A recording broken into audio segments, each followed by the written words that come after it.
Assalamualaikum warahmatullahi wabarakatuh. Perkenalkan, nama saya Nejar Anggara, NPM 1810109.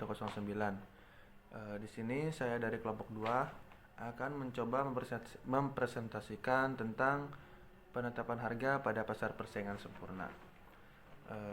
Sebelum kita memasuki materi, lebih baiknya kita mengucapkan basmalah terlebih dahulu agar dimudahkan dan diberi kelancaran.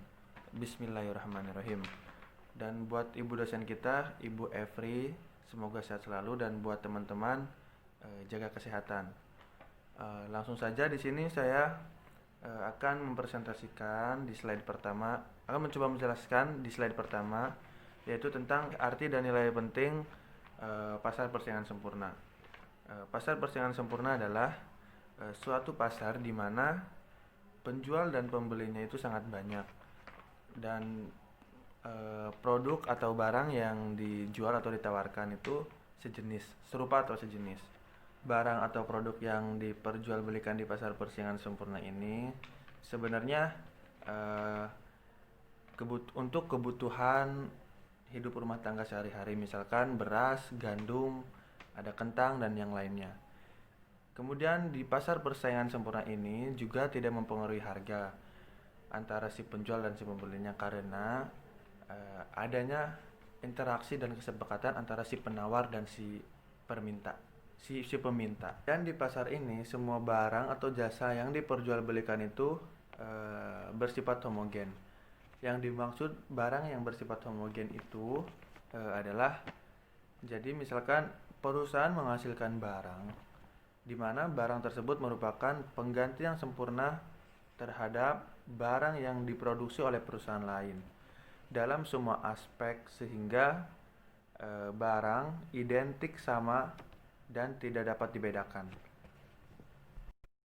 Artinya, sekalipun teman-teman membeli barang di satu perusahaan, barang tersebut kemungkinan besar kualitas dan kuantitasnya itu akan sama persis di perusahaan lain.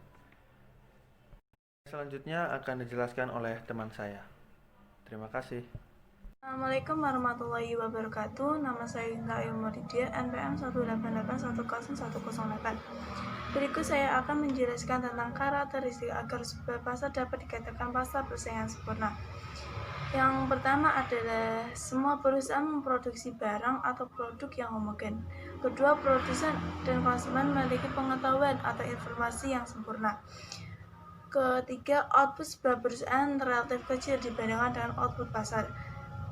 Keempat, perusahaan menerima harga yang ditentukan pasar dengan penjualan produk dan berpatokan pada harga yang ditetapkan pasar, karena perusahaan tidak mampu mempengaruhi harga pasar. Kelima, semua perusahaan bebas masuk dan keluar pasar disebabkan oleh adanya faktor mobilitas tidak terbatas dan tak ada biaya yang harus dikeluarkan untuk memindahkan faktor produksi. Berikutnya ada dalam pasar persaingan sempurna terdapat kelebihannya, diantaranya 1. Mampu mendorong efisiensi dalam produksi. Dengan jumlah produsen atau penjualan yang banyak, maka produsen akan berlomba-lomba untuk meningkatkan mutu barang yang dijualnya.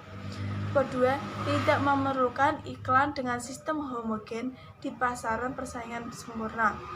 Ketiga, pembeli dan penjual bebas bertindak. Produsen dan konsumen memiliki kebebasan dalam keluar masuk pasar.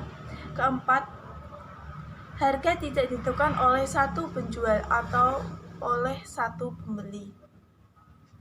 Assalamualaikum warahmatullahi wabarakatuh. Perkenalkan, nama saya Arif Radanawati, NPM 188101119. Di sini saya akan melanjutkan materi tentang yaitu kekurangan dari pasar persaingan, yang dimana diantaranya tidak ada dana untuk penelitian dan pengembangan produk. Yang kedua, terbatasnya kebebasan memilih bagi pembeli. Yang ketiga, ada menerima upah atau gaji rendah dengan laba secukupnya. Selanjutnya, penentuan harga dalam pasar persaingan sempurna, yaitu di mana dalam pasar persaingan sempurna Harga sebuah produk ditentukan pada perpotongan antara kurva permintaan pasar dan kurva penawaran pasar produksi. Jadi, kurva permintaan pasar sebuah produk secara sederhana merupakan penjumlahan horizontal kurva permintaan seluruh konsumen dalam pasar tersebut. Di sini ada contoh kurvanya.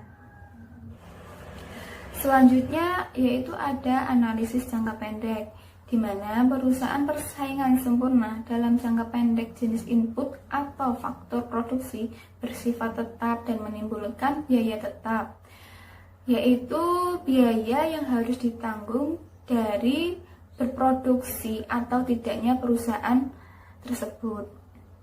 Lalu, tingkat output terbaik bagi perusahaan tersebut adalah pada saat penerimaan marginal atau MR sama dengan biaya marginal atau marginal cost jangka pendek.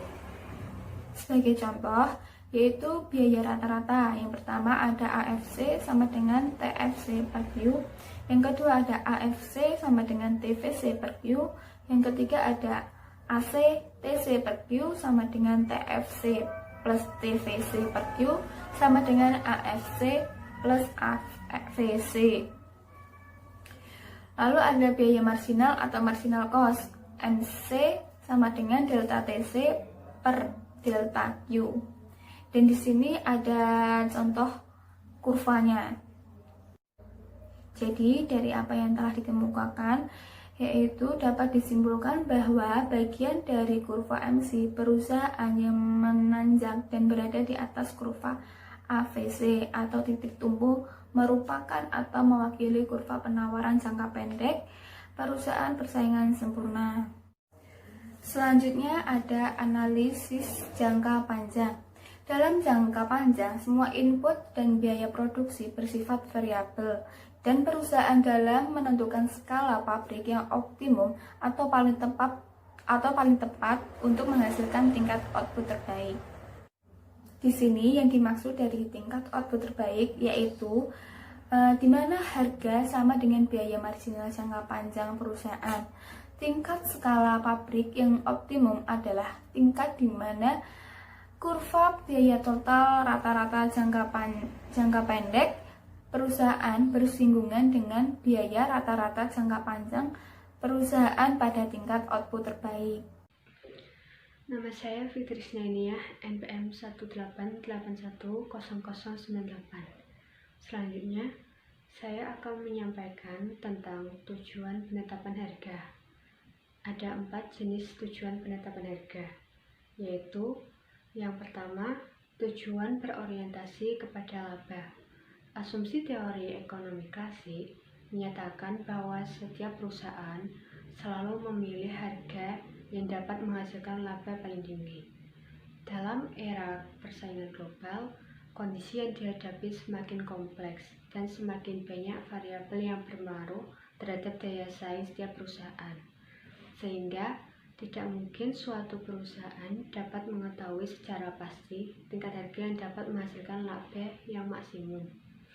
Yang kedua, tujuan berorientasi kepada volume.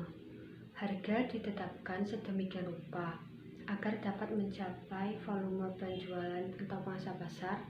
Tujuan ini banyak diterapkan oleh perusahaan-perusahaan. Yang ketiga, tujuan berorientasi kepada citra. Citra atau image suatu perusahaan dapat dibentuk melalui strategi penetapan harga. Perusahaan dapat menetapkan harga tinggi untuk membentuk atau memperhatikan citra prestisius. Yang keempat, tujuan stabilisasi harga dilakukan dengan cara menetapkan harga untuk menetapkan hubungan harga yang stabil dengan harga perusahaan dengan pemimpin industri atau industri leader. Sekian presentasi dari kelompok kami, kurang dan lebihnya mohon maaf. Terima kasih. Wassalamualaikum warahmatullahi wabarakatuh.